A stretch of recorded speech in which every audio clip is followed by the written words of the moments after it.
We don't live to breathe, but without breathing, we wouldn't be able to live. Now, it might sound funny, but there's exactly the same thing happening in a business, but instead of oxygen, we're talking about money. So without money, a business won't continue to exist, but the purpose of running a business is not only to make money. I hope this makes sense because I'll be talking a lot about finances in business.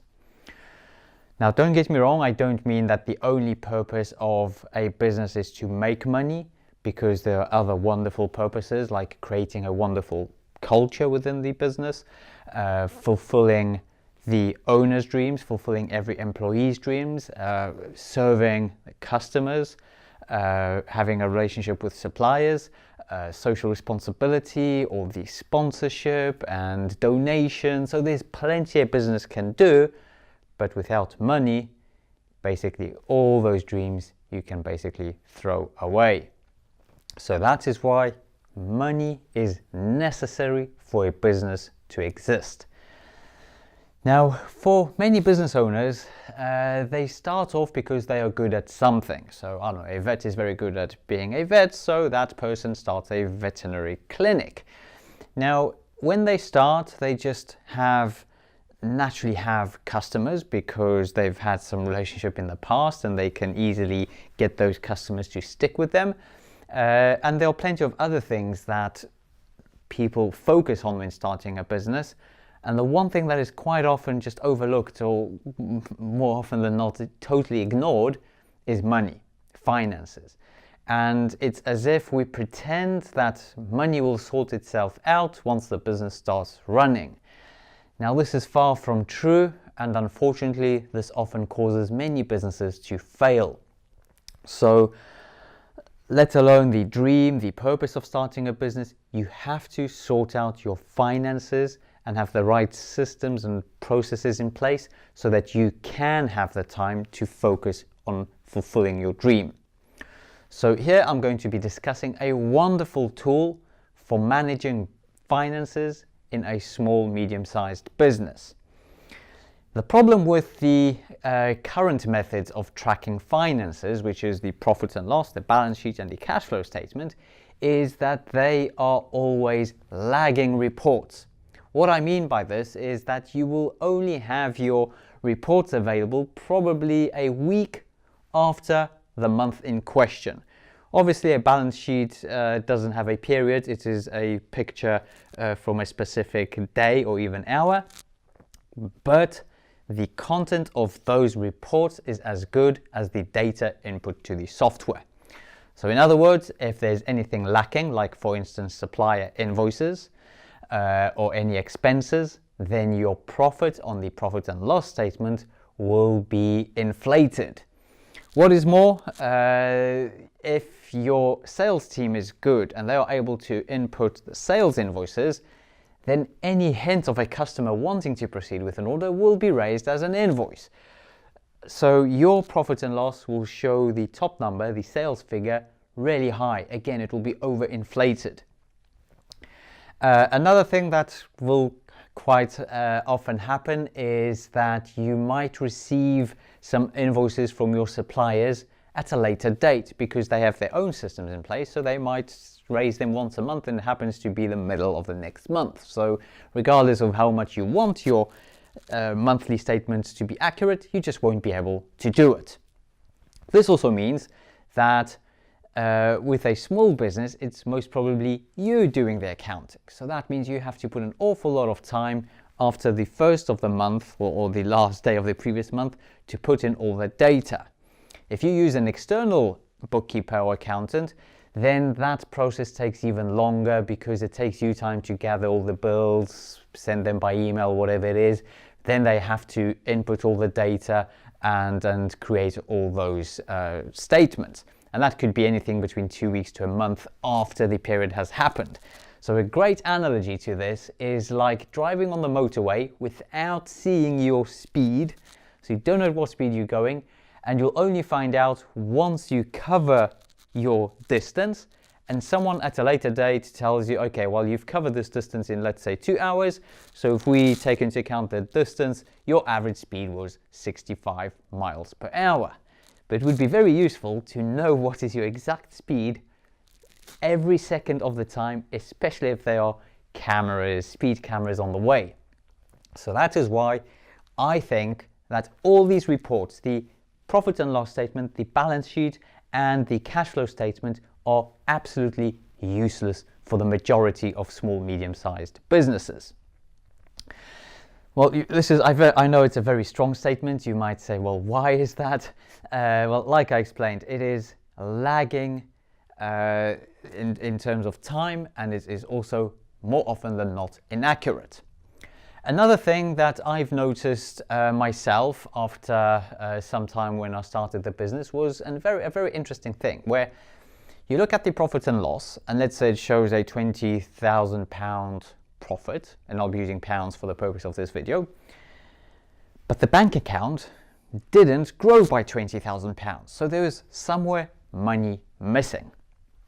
One place was invoices that were not paid yet. So for some weird reason, on the profit and loss and the balance sheet, it will show as if you've already received the money. As we know, if you don't have the money, then having it on paper is absolutely useless. The second thing that caught me out was all the purchase hires. So if you buy vehicles or machinery or equipment or anything on a purchase hire, so with delayed payment, it does not show on your profit and loss. The only time it will show is when your accountant puts it down as depreciation. So if you're doing the books yourself, I doubt you'll be able to correctly get that number, and you basically leave that out. So if you are paying, let's say, £15,000 per month for your machinery, vehicles, equipment, whatever it is, or whatever loan, then it will not show there. So now instead of making a £20,000 profit, you're actually making 5,000 because the 15 is actually going away to pay off the hire purchase. So as you can see, there are a few reasons why these statements are absolutely useless. And for me myself, even recently, a few days ago, I was leading an online webinar and I've been asked a question: when did I start looking into finances? And the truth is that I started 9 months before starting my business. Not 9 months because that's how long a child it takes to get born, but because it just happened to be the time where I knew that I will be starting a business. I was still working for someone else, and I started my preparation. One of the things that I did was I joined a 5-week business startup program, which was a good sort of Kickstarter. I then started writing my own business plan, and in the meantime I also went over to my grandfather. Unfortunately, he's dead now, but he used to teach others at a university about bookkeeping. So obviously to me it was a perfect match.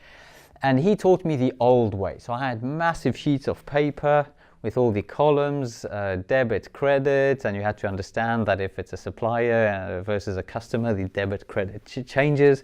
But I learned double entry bookkeeping, which is the way books are done nowadays, the old traditional way, but that was fundamental for me to understand how money works in a business and then to further grow my business.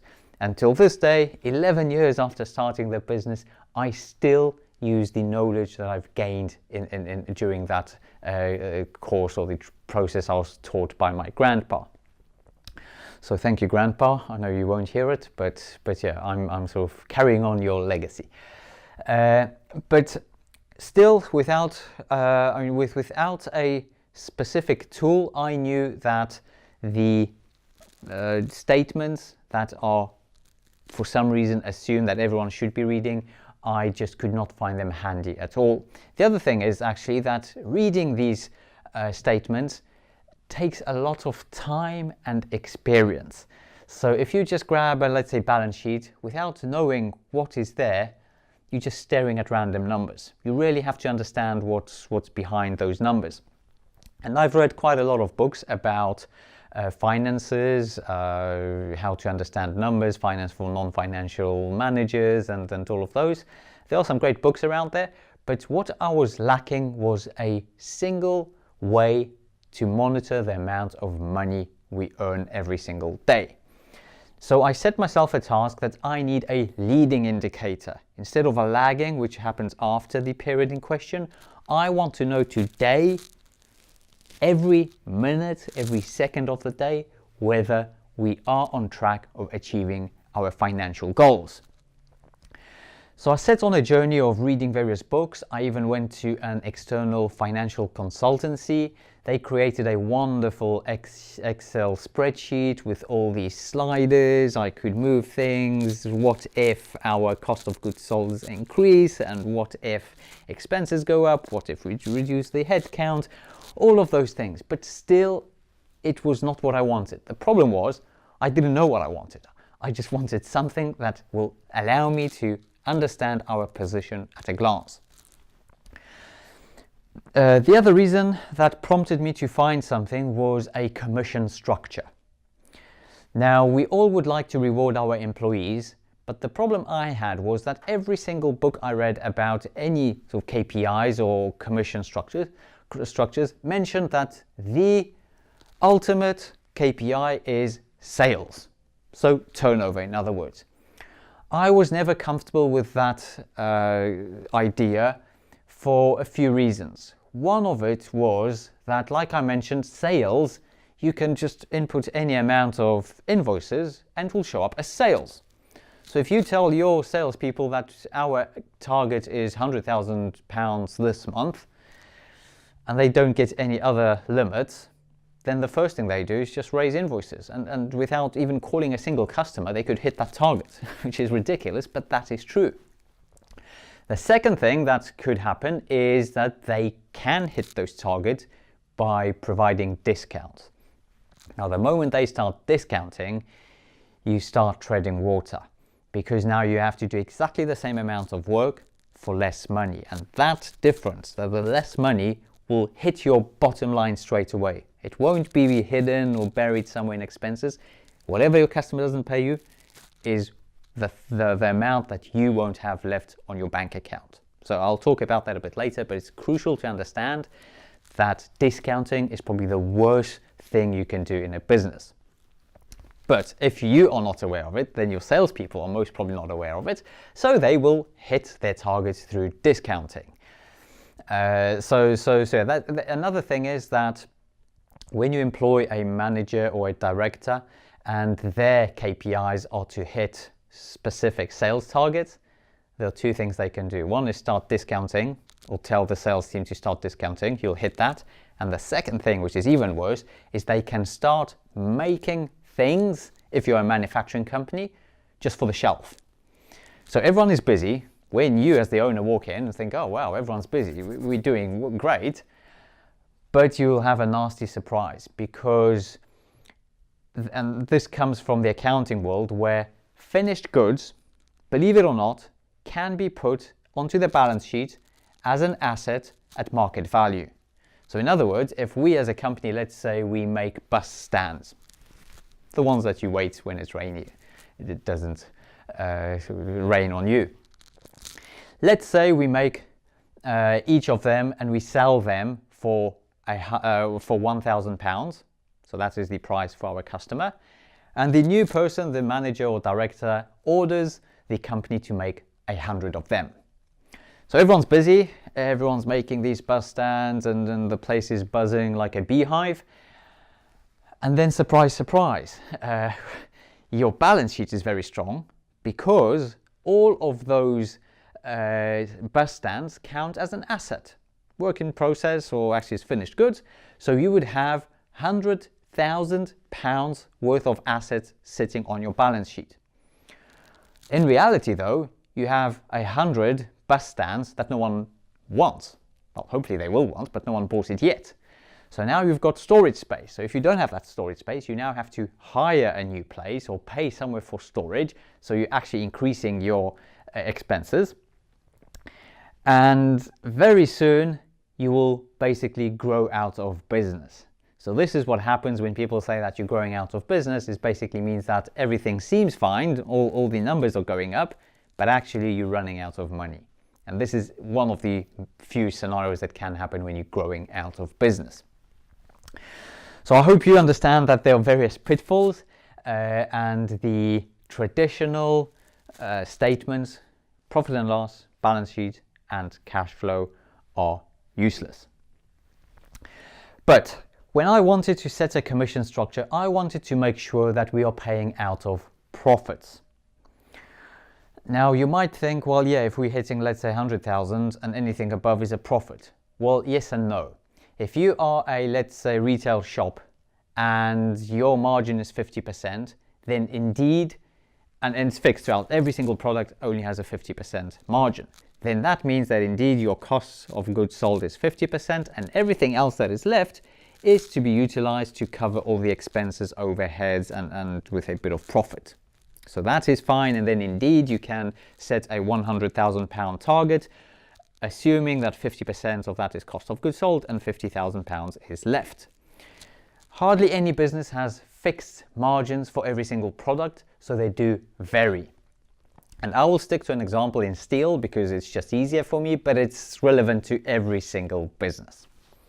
So my problem was that if we have a month where we have, and let's say this is the total turnover of £100,000, then in 1 month we could have spent £30,000 on materials,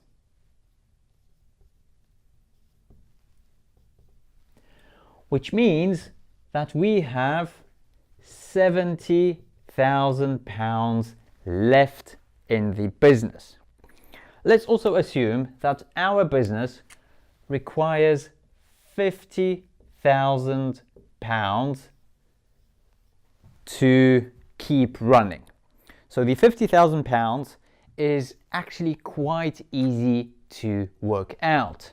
I'll tell you in a second, but for now let's just assume that this covers all the expenses, all the overheads, and also includes a bit of a profit. A bit of a digression, with profit, every company must make a profit. I know you as a business owner might think, that's very greedy of me and so on, but remember that you as the owner are judged on your performance based on the profit. If you want to grow, you need surplus money. If you want to apply for a loan, for lease or for hire purchase, you need to show strong profits. Surprisingly, the profit margin, the net profit margin, varies depending on country, but for most Western countries, Western Europe countries, it is around 10%. And believe it or not, it does change around the world. So for us, it is, let's say, 10%. So we can easily off turnover. So if it's £100,000, then the profit should be £10,000. So in other words, we need around £40,000 to cover expenses and overheads. So in our scenario, if we spend £30,000 on materials, and remember that this is not your money. I call it money in transit because it is not yours. You might receive it and you will receive it on your bank account, but you will have to pay your suppliers for it. So it's not your money. So after paying your suppliers, you have £70,000 left. And this means that if there's no overtime and other unplanned expenses, then you have made not only 10% worth of profit, but actually another 20, so not 10, but £10,000 of profit. You've actually made another 20, so you're actually £30,000 in profit. So let's just write the surplus amount. So we are plus 20,000 above our required amount. Now let's go over to an alternative example with the same amount of turnover, £100,000. This is what can happen. We might have a month where this time round it cost us £70,000 for the materials. Therefore, we have £30,000 left. So as you can easily see, this time round, we are short by £20,000. Now, I probably should have used different, the opposite colors because green is not positive, but you understand what I mean. The same monthly target in terms of turnover can actually drive you out of business. Now, you might wonder, why is there such a variation? And this is because it all depends what type of products or services were sold in that month, whether they were the high margin or the low margin products or services. For us as a steel company, it means that in this scenario, we had very light steel, which was quite cheap, but a lot of fabrication. On the contrary here, the turnover is high, therefore we most probably sold heavy sections with hardly any fabrication. So we spent a lot on the material, and this is probably just the markup. And with employees and with the rent and everything else, they are fixed cost. You can't get rid of your people and your unit and all the business rates and all of that just because you have a lower turnover. You still have to keep paying. So with the same monthly turnover target, we either well in profit or we are really in a very bad situation. So when I set myself on the journey of finding the KPI that will help me, I actually had an epiphany during a flight. By the way, I really enjoy flights because that is a moment for some reason when I suddenly think about great ideas. And it's not the first time where one of the great ideas just came to me during a flight. So now this was an epiphany to me that what we have to focus on in a business is what is left. Not the turnover, but what is left, because that money is what is available for us to cover the expenses, the overheads, and to allow for a profit. Now, I mentioned earlier that it's very easy to work this out. Yes, and you probably know how. You take your last month's bank account or bank statement and you go through the transactions. You exclude all your suppliers, so any materials, and you exclude external services. So for instance, for us as a company, if we use an external company to do an installation project, then that is also cost of goods sold because it is not our money. So exclude all your suppliers from all the expenses on your bank account and sum up everything that is there. Obviously, if there was a month where you had extraordinarily high expenses, for instance, there was a one-off purchase and that is not done every month, then divide that by 12. You get what I mean, just to make that number as true as possible. If you wanted to make it even more true or a better reflection of reality, take last 12 months worth of accounts. Again, get rid of all your suppliers and external services, and then divide that sum by 12. So you should have a very good sort of understanding of what it costs you to run that business, your business. So end up with a number, and in this case, as I mentioned, it would have been £40,000 plus £10,000, and this is profit, equals our £50,000 that we need to achieve every single month. And this is something I got so excited about that I knew that this is a breakthrough for my business. And believe it or not, but back then we had around probably 6, maybe 8 employees. And with this single idea, we managed to grow it up to 40 employees. It was also the reason why I decided to very quickly shut a business that we have just acquired, because the senior management team did not have an idea about the fact that this is the money that your business must have in order to survive.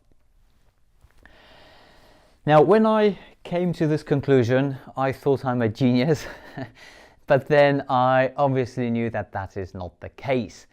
As an aeronautical engineer graduate and doing all these crazy equations, I knew that there were people who were much more clever than I am, and I knew that it must have been figured out before. And indeed, I went back to my office and I took out the book, something along the lines of the 100 business KPIs by the Financial Times. And I started searching and I found it. And it is called contribution margin. So if you want to find out more and just not listen to what I have to say, but actually do some reading and understanding, search contribution margin. So now the next thing that was very obvious was that every single project has to contribute towards our £50,000. So let's say we have a project or a service or a product, whatever it is, that costs £1,000 to our customer. Now let's assume that this time round, for this product, service, project, whatever it is, the cost of goods sold, which is either your materials or the external services that you pay, let's say it is £400. This means that your business has £600 left to utilize to cover the costs and expenses, or fixed cost expenses, allow for a profit, so that you end up with this number.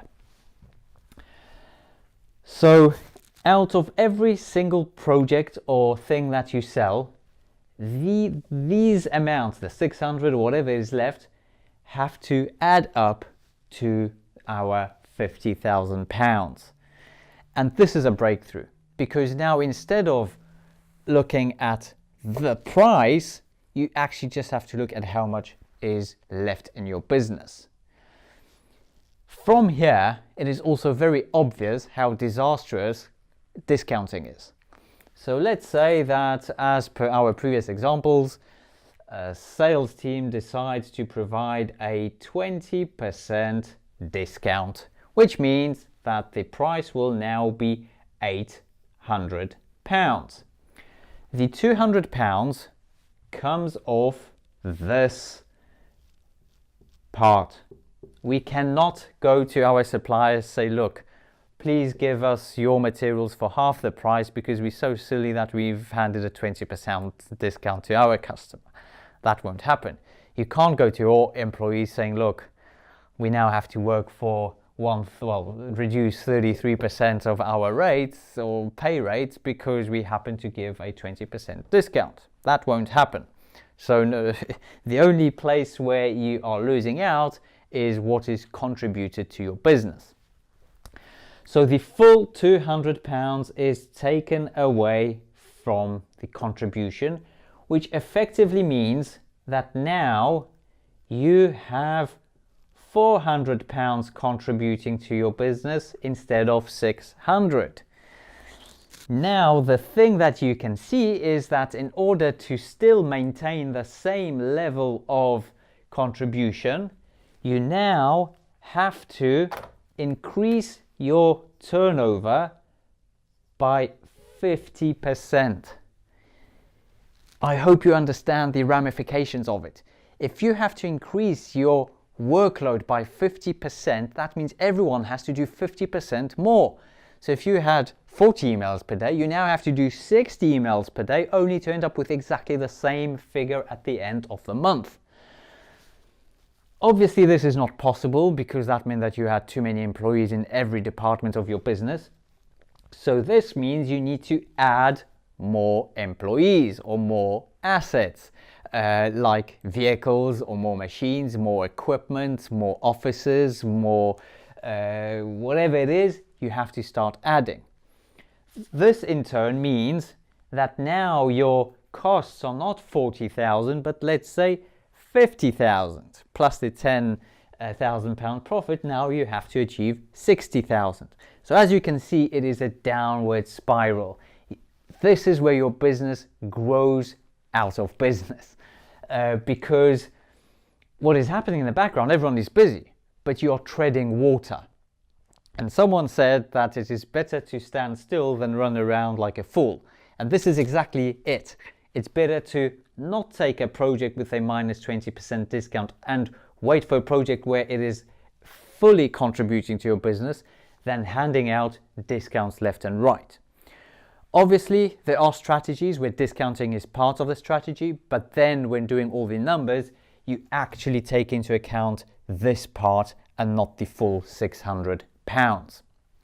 So yes, don't think that I'm silly and I don't understand that there are other strategies. Yes, they are, but quite often business owners don't take this into consideration. They just think, well, it's better to have £800 and get the project than lose it at full value. And that is very easy to make that trap. What you have to do in this case, if that is your issue, is to focus on value-based selling. Now, this is a topic for a totally different video, but in short, you have to find a way where your customers are actually benefiting from paying the full price. In other words, cheap events at being cheap, or your service is so good that it covers everything and they won't have any nasty surprises. But like I said, not for now. So this shows how disastrous discounting is. And there's another wonderful thing that comes out of focusing on the contribution margin rather than the turnover. I forgot all the pens in my hands. It always happens. Believe me, I nick them. I take them everywhere with me. Okay, put them away. So let's go now and talk about our sales funnel, including all the departments that fulfill orders. So let's say we have, let's say 3 departments afterwards. So this is the sales department. Let's say this is the design department. This is production, and this is logistics. Again, this is an example based on my steel company, but each company works in exactly the same way. No matter what you do, it's just the name of the departments are different, and obviously they do different stuff, because as a lawyer, I doubt you fabricate steel. But the idea is that if we want to have £50,000 worth of contribution, then that means that every single department needs to be able to process that amount of work. So as you can see, going back to our previous example, if we start discounting, then in technically they will be still doing £50,000 worth of contribution, but the workload will increase by 50%. Now, this whole idea is very important when it comes to growing your business. And remember, my purpose is not only to run and grow my businesses, but to help you grow yours. So that is why I'm sharing with you this piece of information, that if you want to grow, let's say you want to grow by, I don't know, let's add, now you want £70,000 worth of contribution. So you worked out that you want £70,000. So let's write this down. I'll just write it this way. So if you go to your sales team, say, okay, guys, here's a team, let's work together. Our service is superior to everyone else's. You motivate your team and say, guys, our new target for this month is £70,000. And by the way, if you hit that, we're going go-karting or whatever it is. Obviously, pub is a must. Then they most probably will be able to achieve it, even if not with the same amount of people, because you want to grow. You might have already recruited someone or even a few people to join your sales team. But if you ignore the other departments, then they will be overloaded. They will simply not be able to process the additional work. So this is why you now have to understand that whatever goes through our sales funnel here, everything needs to go throughout your whole company. There might be a few exceptions, like there's no design required, can go straight to production and so on, but let's assume, let's keep it simple, it goes everywhere. This means that your design team needs to be able to process £70,000. This means that your production needs to be able to fabricate £70,000 worth of work, and it's not turnover, it's the contribution. And also logistics needs to be able to deliver this amount. Now, it might turn out that previously you had, let's say, 3 designers and they roughly managed to do this. Now you probably need 4 designers. So now it's 4. Production, again, let's say you had 8 people, now you probably need 10 people. Logistics, you had 3 trucks, now you need 4 trucks. Obviously, you've built into your growth plan the increased cost of the increased number of employees or vehicles and driver. So it's still sort of above profitability. But I hope you understand the whole process is that you by putting it down this way, you now have a clear guideline of how much every single department needs to be able to process. Okay, so this is for growth. Now the other thing, I'll use this wipe. By the way, as it happens, when you buy online, you never know what the size is. So when we got these, we're like, oh my God, is this for babies? But because we ordered them so many and they were obviously cheap, we know why, we still use them. It was many years ago, but yeah. Let's use this doggy bone to wipe it out. Now, the other thing that is so great about focusing on contribution is that you now have a clear target for everyone throughout the company for a single day. So let's assume we have £50,000 per month, per calendar month. Let's divide it by 20 days because there are on average 20 days in a month. Yes, I know there's sometimes more and sometimes in February less. But this means that we need £2,500 worth of contribution per day. So this is exactly what I wanted to achieve, and this comes from a friend of mine who used to sell ice cream to shops, and he said that when he got out of bed he knew exactly how many boxes of ice cream he needs to sell to get his bonus. I'm like, wow, that is what I want to introduce.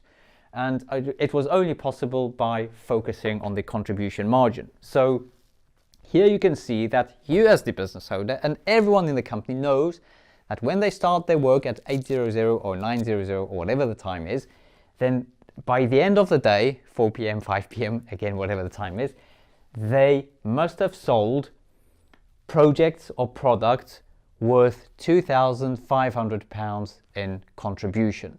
So again, the turnover doesn't matter. This could equate to £4,000 of turnover, £10,000 doesn't matter, but we know that £2,500 is left.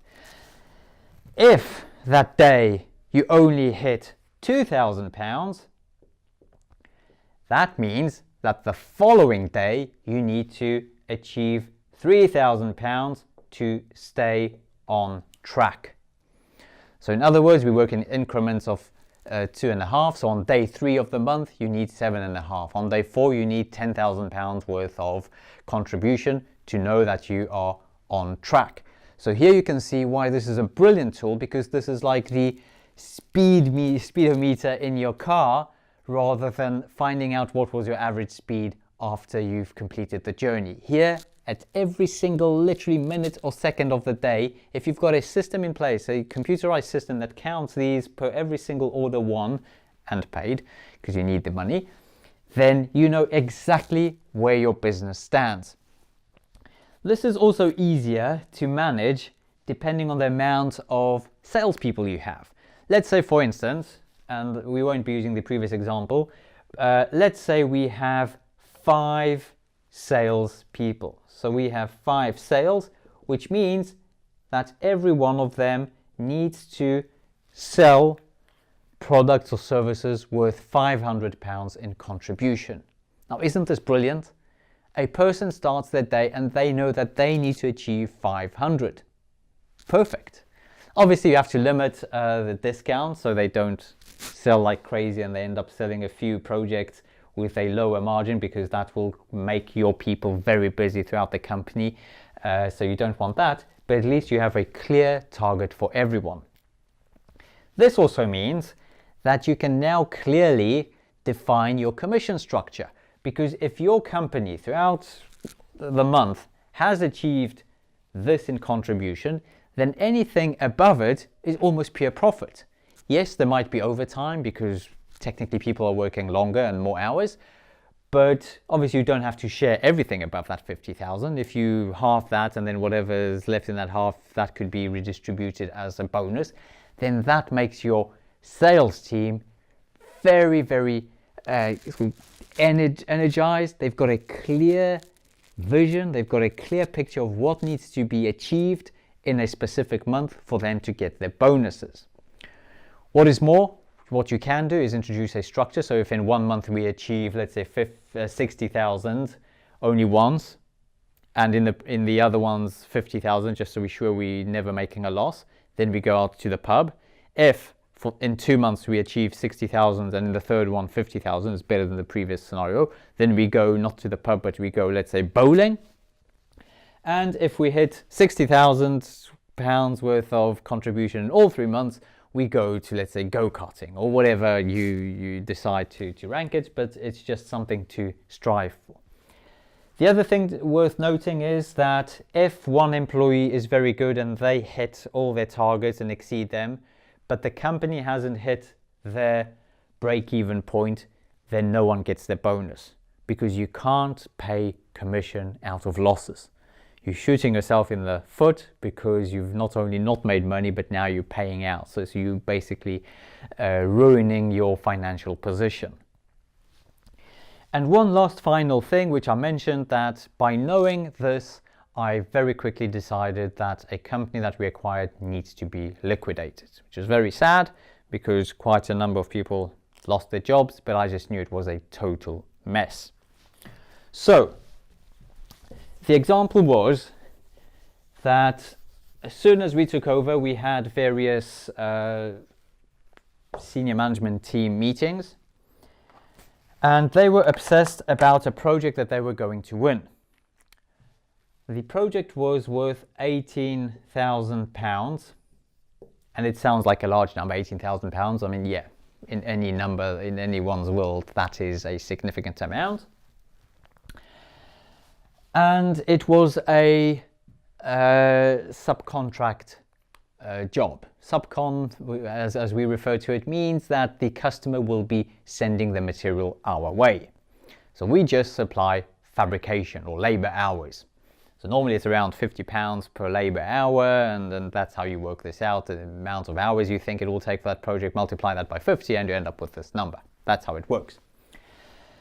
My question was, how much steel does this project require? How much steel is there? 70 tons. Okay. My next question was, what is your throughput? Or in other words, how many tons of steel can you fabricate per day? The answer was 10. So if we divide this by 10 tons per day, this means that it will take 7 days to fabricate this project. It will take more than a week because we will hit a weekend, so it will be probably 9 days, so 1/3 of a calendar month. Yet this company required £200,000 worth of contribution per month to break even with a very small profit. So in other words, it required £10,000 of contribution per day. We divide the monthly amount by 20 days and we end up with £10,000. So as you can see, and you're probably guessing what I'm going to say, they wanted to take on a project that would take 7 days, yet it would hardly cover 2 days of the required amount of cash that we needed to keep everyone employed. And this is the moment, as you can see, it only took us a few minutes, where I just realized that this won't work. We just never will be able to make this work if the senior management team was just so incompetent when it comes to numbers. I don't blame them. It just shows the reality of business, where people are just busy doing their thing, but they don't understand the mechanics behind it. And finances is probably the most important foundation that you need to sort out before you can grow in a controlled way. So as you can see, this was the turning point, and unfortunately we had to close the business. So yeah, as I mentioned, we don't live to breathe, but without breathing we wouldn't be able to live. And that is true for your money. The money in the business is required for your business to survive and achieve all your wonderful goals that you have. Without money, you can basically wrap up your business. Also, as I mentioned before, my purpose is to help you grow your business. So if there's anything you would like to ask, just comment below. Obviously follow me, because I do a lot of vlogging and various other videos with some business tips, and also visiting other businesses, interviewing business owners. So if there's anything you want, just ask Michael K.